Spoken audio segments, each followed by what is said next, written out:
నమస్సర్వేభ్య. ఇప్పుడు మనం క్షేమేంద్రుడు రచించినటువంటి చారుచర్యలోని ఒక అందమైన శ్లోకాన్ని నేర్చుకుందాం. ఈ శ్లోకం యొక్క తాత్పర్యం ఏంటంటే, మనం ఎన్నడూ బంధువులను కానీ వారికి సంబంధించినటువంటి జనాలను కానీ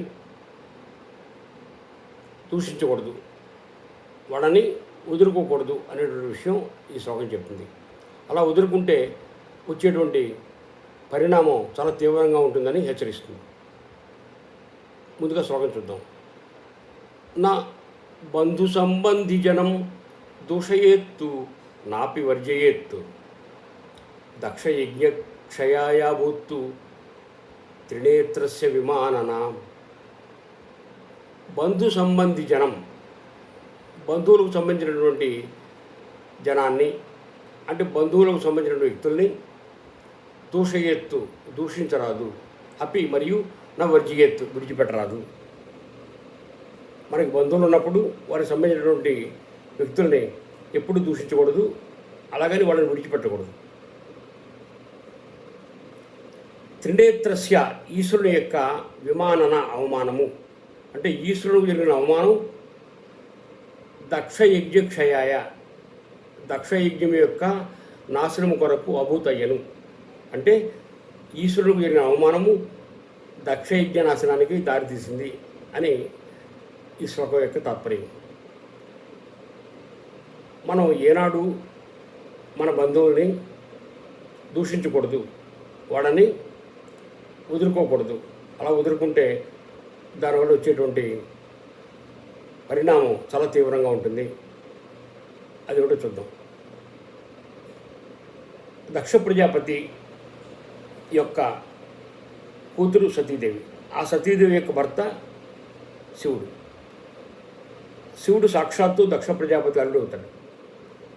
ఆ దక్ష ప్రజాపతికి శివునకు కొన్ని భేదాభిప్రాయాలు ఉన్నాయి, మనస్పర్ధలు ఉన్నాయి. దక్ష ప్రజాపతి ఒక యజ్ఞం చేస్తూ ఆ యజ్ఞానికి తన అల్లుడిని ఆహ్వానించలేదు.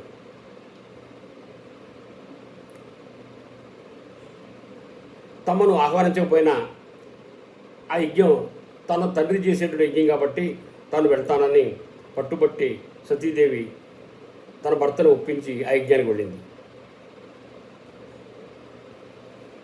దక్ష ప్రజాపతి సతీదేవి ముందు ఈశ్వరుని చాలా అవమానించాడు.